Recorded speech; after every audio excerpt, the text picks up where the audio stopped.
नमस्कार, बहुत स्वागत करते हैं हमारे खास बुलेटिन हमारे राजस्थान में। आप सबका बहुत बहुत स्वागत करते हैं और बुलेटिन में खबर देख रहे हैं नाथद्वारा से, जहां आपको बता दें मशहूर अभिनेत्री और राजनेता हेमा मालिनी ने शुक्रवार सुबह नाथद्वारा में प्रभु श्रीनाथ जी के दर्शन किए हैं। ये विशेष रूप से राजभोग झांकी में शामिल हुई हैं। आपको बता दें, दर्शन के बाद महाप्रभु जी की बैठक में श्री कृष्ण भंडार के अधिकारी और सुधाकरण ने उपरना और रजाई उठाकर उनका स्वागत किया है। आपको बता दें, प्रसाद भेंट भी किया है। इस दौरान सहायक अधिकारी अनिल सानड्य और सीआई मोहन सिंह, साथी बलदेव और अन्य लोग भी मौजूद रहे। हेमा मालिनी को देखने के बाद उनके प्रशंसक उनसे मिलने के लिए उमड़ पड़े। उन्होंने प्रशंसकों से जय कृष्णा, जय श्री कृष्णा कहकर बात की और उनकी भावनाओं का सम्मान किया है। प्रशंसकों ने उनसे मिलकर खुशी भी जाहिर की है। नाथद्वारा से ब्यूरो रिपोर्ट।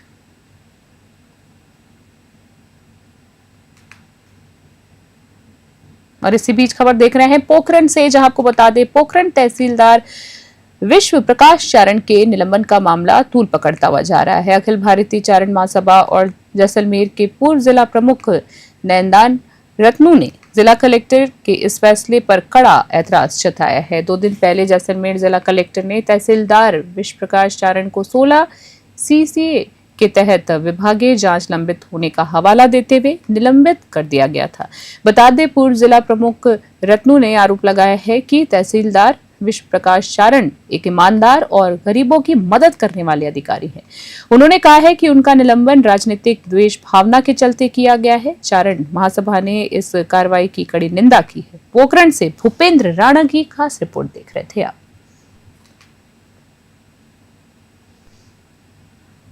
जिला अध्यक्ष चारण समाज जैसलमेर मारवाड़ चारण समाज का उपाध्यक्ष हूँ। मैंने सुना है कि हमारे पोखरण की जो तहसीलदार विश्व प्रकाश चारण थे उनको निलंबित कर दिया गया है। ये दुर्भाग्य है। ऐसे ईमानदार व्यक्ति जो पिछड़े वर्ग, अनुसूचित जाति, जनजाति सबका वो भला करने वाले आदमी थे, जिनको दुर्भाग्य उन्होंने किसी के इशारे पर इनको निलंबित किया है। ऐसा हम अपेक्षा नहीं रखते थे इस सरकार से। मैं सरकार को ये कहना चाहता हूँ कि हमारी जो समाज है उसने 99% वोट आप इन्होंने। और इसी बीच खबर देख रहे हैं जोबनेर से, जहां आपको बता दें पर्यावरण संरक्षण की दिशा में श्री कृष्ण नरेंद्र कृषि विश्वविद्यालय जोबनेर ने हरियालो राजस्थान अभियान के तहत पौधारोपण को गति दी है। शुक्रवार को विश्वविद्यालय परिसर और पासलपुर यूनिट में नीम, जामुन, लसौड़ा और सांगवान जैसे 3100 से अधिक औषधीय पौधे रोपे गए हैं। साथ ही विश्वविद्यालय के 11 जिलों में फैले हुए परिसरों में अब तक 60,000 से ज्यादा पौधे लगाए जा चुके हैं। कुलपति डॉक्टर बलराज सिंह के मार्गदर्शन में चल रहे इस अभियान में अधिकारी, कर्मचारी और छात्र छात्राएं जो है बढ़कर भाग ले रहे हैं। कुलपति ने कहा है कि इन प्रयासों से विश्वविद्यालय परिसर में मेहमानों के लिए एक हरा भरा और सुंदर वातावरण प्रदान करेगा। जोबनेर से कानाराम प्रजापति की खास रिपोर्ट। देखिए, बड़ी खुशी की बात है कि आज श्री कर्ण नरेंद्र कृषि विश्वविद्यालय जोबनेर में हम लगातार शायद पिछले 2 हफ्ते से ये पौधारोपण का कार्यक्रम चला रहे हैं और इसमें भगवान भी साथ दे रहा है। लगातार बरसात हो रही है, भले ही वो फुहार के रूप में हो रही हो, ड्रिजलिंग हो रही हो, लेकिन अब तक आज दिन तक मुझे जो ज्ञात हुआ है, जितने भी हमारी इकाई हैं, 11 जिलों में कॉलेज हैं, रिसर्च स्टेशन हैं, सब स्टेशन हैं, कृषि विज्ञान केंद्र है या जोबनेर का जो मेन कैंपस है, हम अभी तक 60,000 से ज़्यादा वृक्षारोपण पौधों का कर चुके हैं। और इसमें मुख्यतः हम सागवान पर भी जोर दे रहे हैं। जैसे मेन कैंपस में आज हम लोग बच्चों के साथ मिलकर सारा स्टाफ लगभग 500 से ज़्यादा पौधे हम सागवान के आज लगाए हैं हम लोगों ने, और कुछ बचे हुए वो भी लगाएंगे।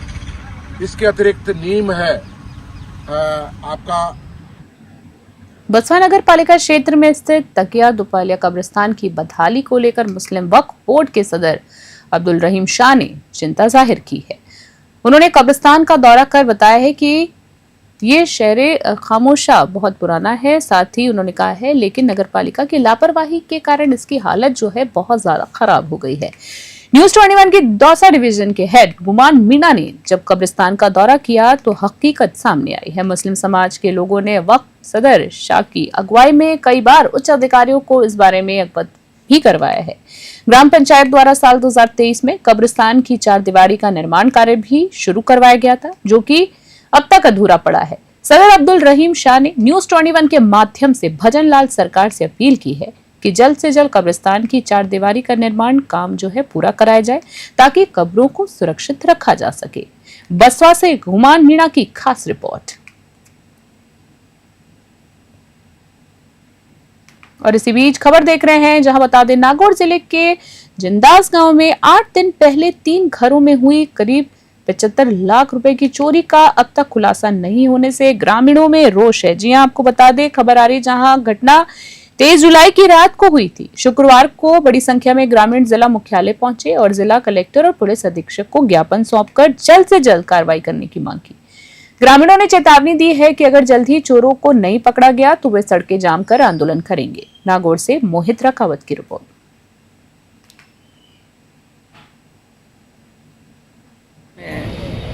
कर पुलिस वाला ने हुए जी एक को दिना बेटा ढाणिया में लोगों ने बे माई को लोग खेता में काम करने 2000 और हर आदमी के यहाँ की चोरियाँ 3-3 एक हर 3-3 चोरियाँ हुए 12 रुपये आया फिर वहाँ से पुलिस वाला थोड़ी दबाव दे रान पूछताछ करे तो कोई उल्टा करे तो जरूर कोई कोई निकले आम ही अगला था ही कि जना आम ढाणिया में रहने वाला कहीं खेता में रहने वाला कम जना घर में है इस वास्ते बढ़िया है।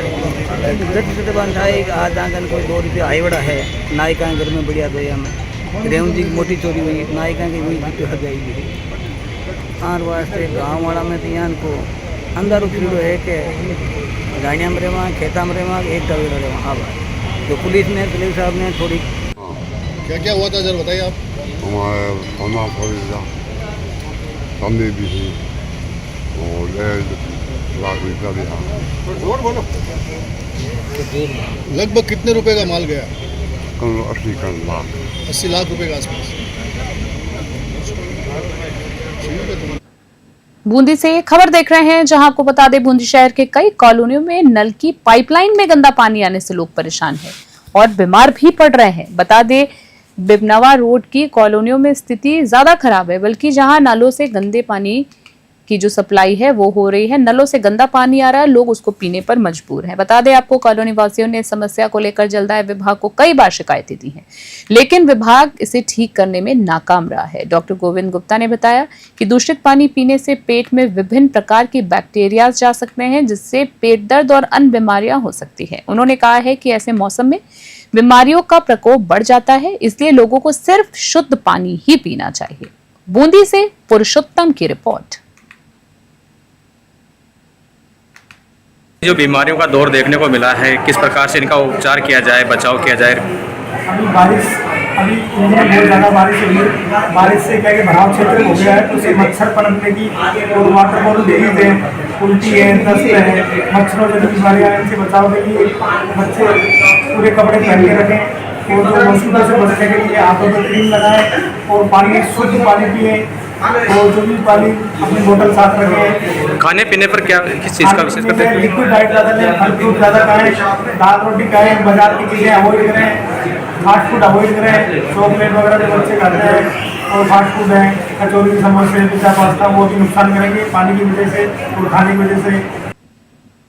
मेड़ता सिटी से खबर देख रहे हैं, जहां आपको बता दें मेड़ता सिटी में पुलिस ने 2 लाख रुपए की ठगी करने वाले 3 शातिर ठगों को गिरफ्तार किया है, जो महिलाओं का भेष बदलकर वारदातों को अंजाम देते नया तरीका अपनाया इन्होंने। बता दें आपको पुलिस ने इन आरोपियों को कोर्ट में पेश करने के बाद शहर में महिलाओं की पोशाक पहनाकर उनकी पैदल परेड निकाली है। आप देख सकते हैं जिस तरीके से विजुअल में कि इस कार्रवाई में थानाधिकारी धर्मेश दायमा और पुलिस टीम शामिल थी।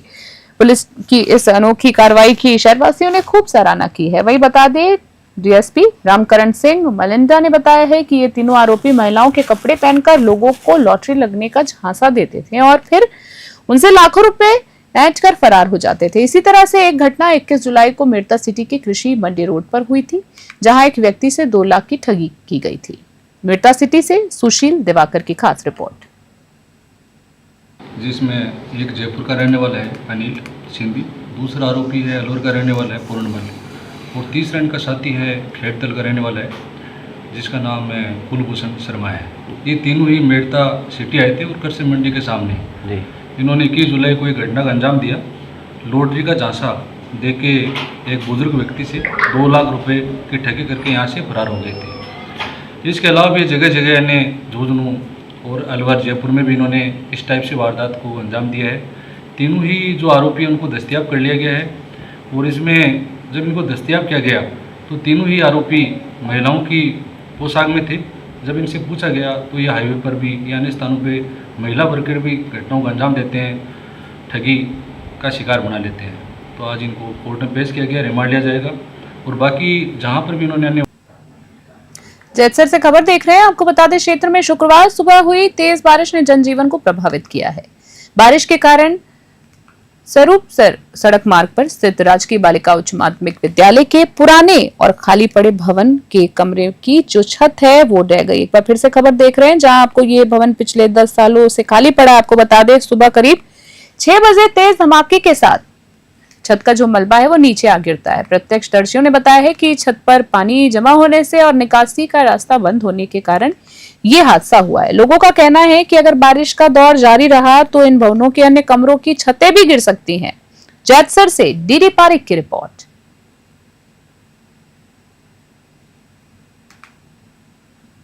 और इसी बीच बस्सी से खबर देख रहे हैं। बुलेटिन में अगली जो आ रही है, जयपुर दौसा हाईवे पर कनौता इलाके के खोखावाला मोड़ के पास एक दर्दनाक सड़क हादसा हुआ है।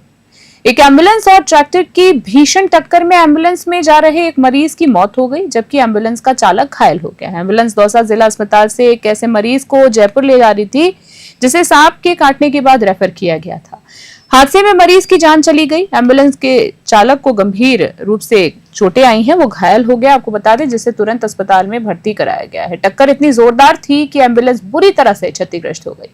हादसे की सूचना मिलते ही पुलिस मौके पर पहुंची और घायल को अस्पताल पहुंचाया गया है। पुलिस ने मामला भी दर्ज कर लिया और जांच शुरू कर दी है। बस्सी से रामफूल मीणा की रिपोर्ट।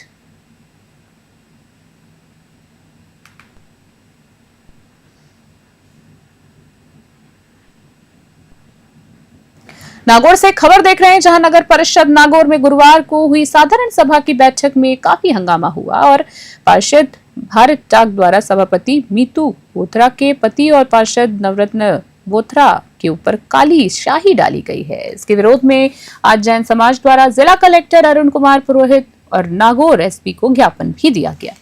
ज्ञापन में यह बताया गया है कि यह घटना जो है योजनाबद्ध तरीके से की गई थी। समाज के लोगों ने कहा है कि जैन समाज का नहीं, बाकी सर्व समाज का अपमान है।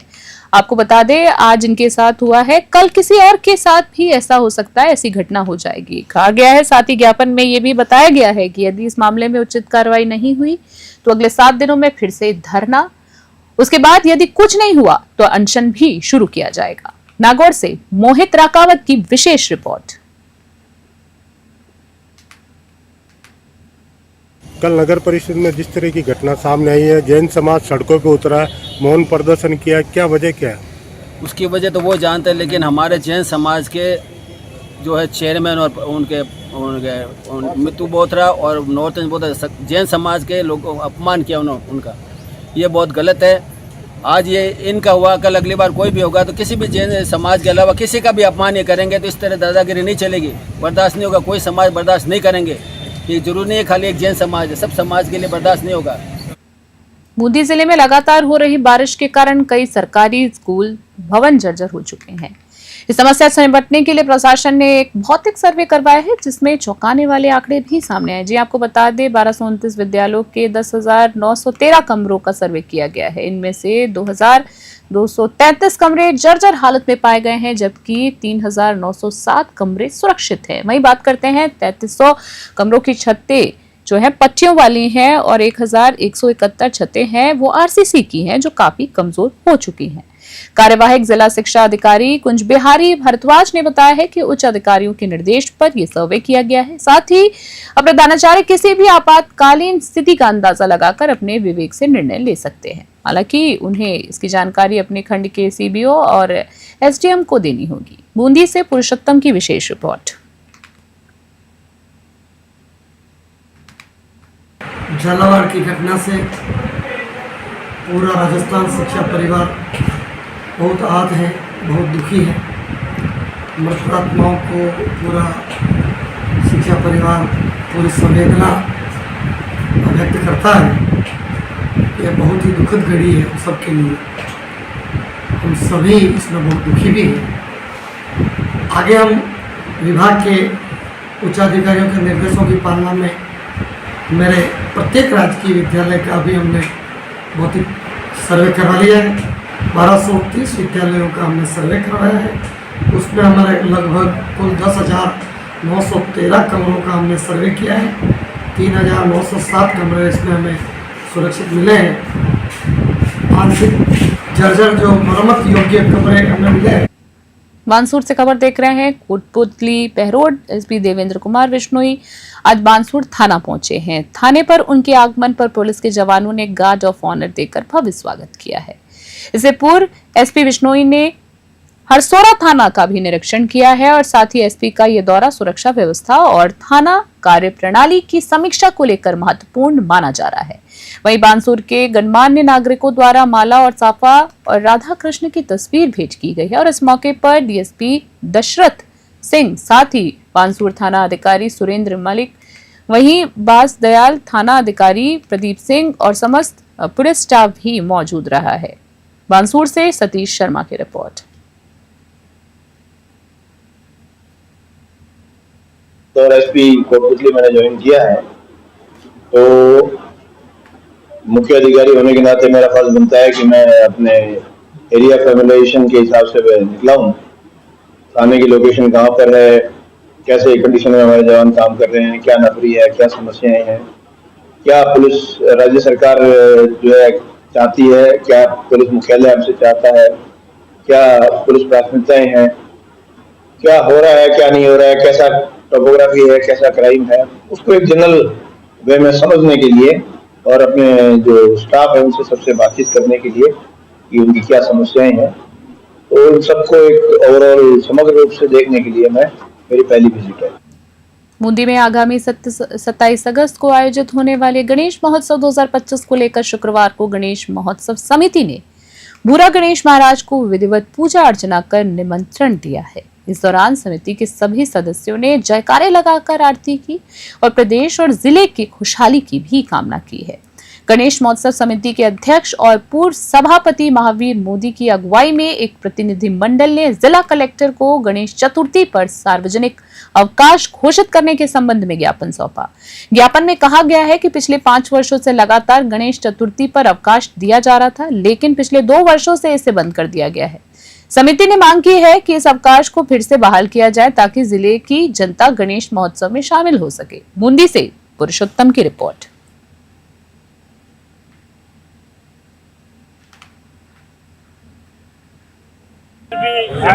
27 अगस्त को गणपति गण उत्सव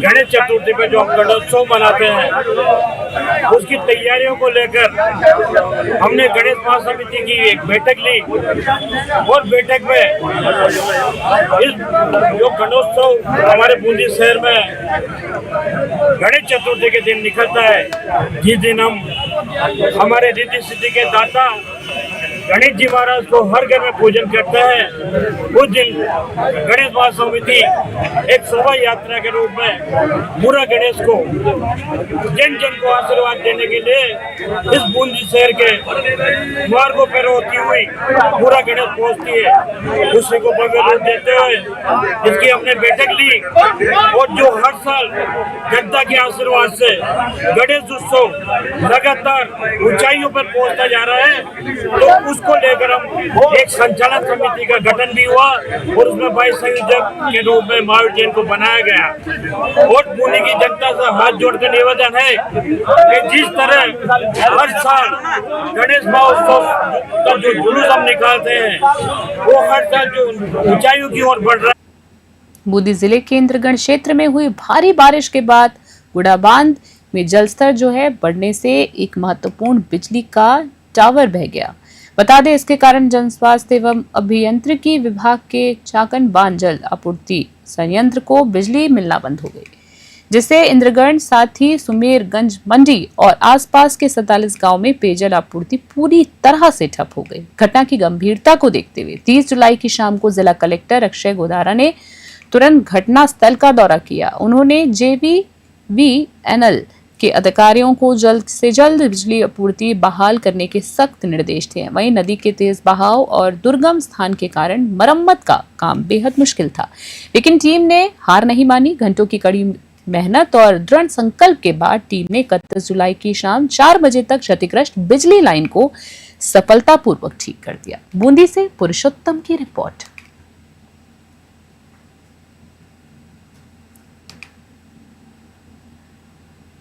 बांदीकुई से खबर देख रहे हैं। न्यूज 21 पर गांधी पार्क में गहरा गड्ढा हादसे को दावत दे रहा है। बता दें आपको, प्रशासनिक लापरवाही शीर्षक से खबर प्रकाशित होने के बाद सोई हुई बांदीकुई नगर पालिका हरकत में आ गई है। खबर के प्रकाशन के तुरंत बाद प्रशासन ने सुबह ही गांधी पार्क में बने गहरे गड्ढे को भरने का काम शुरू कर दिया है। गांधी पार्क के रखरखाव के लिए नगर पालिका ने पहले टेंडर जारी किया था, लेकिन करोड़ों रुपए की लागत से बने इस पार्क की हालत लगातार बिगड़ती जा रही है। जगह जगह टूटे फूटे हिस्से और गहरे गड्ढे लोगों के लिए खतरा बन गए हैं और इस खबर के माध्यम से ये उजागर हुआ कि नगर पालिका प्रशासन अपनी जिम्मेदारियों को सही तरीके से नहीं निभा रहा है। साथ ही आपको बता दें, न्यूज 21 चैनल के समय समय पर अन्य शहर की अन्य समस्याओं को भी उजागर किया गया और उनके समाधान में महत्वपूर्ण भूमिका भी निभाई गई है। चैनल का कहना है कि वो आमजन की हर समस्याओं को प्रशासन तक पहुंचाने और उनका समाधान करवाने के लिए हमेशा तत्पर है। बांदीकुई से गुमान मीणा की विशेष रिपोर्ट।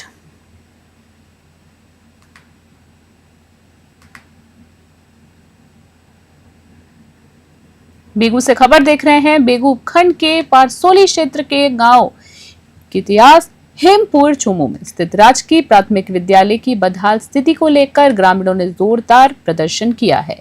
स्कूल के 3 भवन पूरी तरह से जर्जर हो चुके हैं, जिससे यहां पढ़ने वाले बच्चों की सुरक्षा पर खतरा मंडरा रहा है। ग्रामीणों ने बताया है कि उन्होंने स्थानीय प्रशासन को समस्या के बारे में कई बार जानकारी दी, लेकिन उन्हें सिर्फ आश्वासन ही मिला है और अभी तक कोई कार्रवाई नहीं की गई है। उन्होंने आरोप लगाया है कि प्रशासनिक अधिकारी किसी बड़े हादसे का इंतजार कर रहे हैं। शायद ग्रामीणों ने मांग की है कि जल्द से जल्द भवनों की मरम्मत करवाई जाए ताकि बच्चे सुरक्षित माहौल में पढ़ाई कर सके। बेगू से मदन मीणा की रिपोर्ट।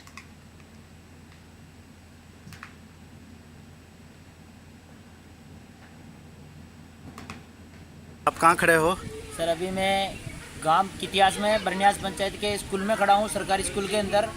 और हमारा स्कूल पूरा जर्जर हो रहा है और 2 साल पहले भी हमने अवगत कराया था, पंचायत में भी लिखित में रिपोर्ट दी थी और टेंडर भी पास हुआ था 2 कमरों का और पैसे भी पास हुए, पर हमारी कोई सुनवाई नहीं हो रही है। उच्च अधिकारियों को आपने जानकारी साझा नहीं की क्या? साझा बिल्कुल की है साहब। तहसीलदार जी, SDM, तहसीलदार जी को भी अवगत कराया, पंचायत में भी अवगत कराया, SDM साहब को भी अवगत कराया, पर हमारी कोई सुनवाई नहीं हो रही है। आज के 2 साल पूर्व कलेक्टर साहब ने 2 कमरे भी पास किए हुए, अच्छा, और उनका भी कोई अभी तक सुनवाई नहीं हुई है, नहीं कोई टेंडर हुआ है।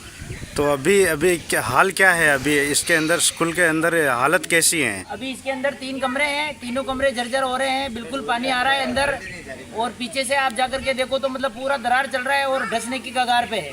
चलो ठीक है। और इसी बीच खबर देख रहे हैं, जहां आपको बता दें, सातचौर में मकुपुरा से लेकर पुलिस टीम तक बनाए जा रहे एलिवेटेड ब्रिज निर्माण कार्य में सुरक्षा मानकों की खुलेआम अनदेखी हो रही है। आपको बता दें, खुली अनदेखी हो रही है। साथ ही मौके पर मौजूद मजदूर बिना किसी सेफ्टी बेल्ट, हेलमेट या अन्य सुरक्षा उपकरणों के ऊंचाई पर काम करते हुए नजर आ रहे हैं। आप देख सकते हैं विजुअल में जिस तरीके से स्थानीय लोगों का कहना है कि प्रशासन और ठेकेदार की लापरवाही से कभी भी कोई भी बड़ा हादसा हो सकता है। वहीं अगर बात करें तो निर्माण स्थल पर ना तो कोई प्राथमिक चिकित्सा उपलब्ध है, ना ही कोई सुरक्षा कर्मी तैनात किया गया है। सवाल ये उठता है कि जब सरकार श्रमिकों की सुरक्षा के बड़े बड़े दावे करती है, तो फिर जमीनी स्तर पर इस तरह की लापरवाहियां क्यों की जा रही है? क्या किसी बड़े हादसे के बाद ही जिम्मेवारी जागेगी? चितलवाना से समाई सोनी की खास रिपोर्ट।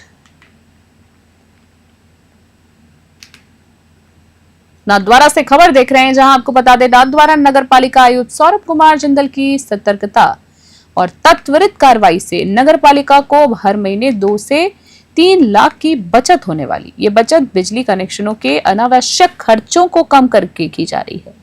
आयुक्त ने बताया है कि धारचा स्थित सीवेज ट्रीटमेंट प्लांट एचटीपी का बिजली कनेक्शन 800 किलोवाट का था, जिसका मासिक शुल्क जो है 1,60,000 आता था, जबकि वास्तविक बिजली का खर्च केवल 6,000 का था। साथ ही आपको बता दें, ये मामला संज्ञान में आने के बाद उन्होंने तुरंत एईएन और जेईएन से संपर्क किया। अधिकारियों की सलाह पर लोड कम करवा दिया गया और अब वहां का खर्च घटकर केवल 6,000 प्रति माह रह गया है। नाथद्वारा से ब्यूरो रिपोर्ट।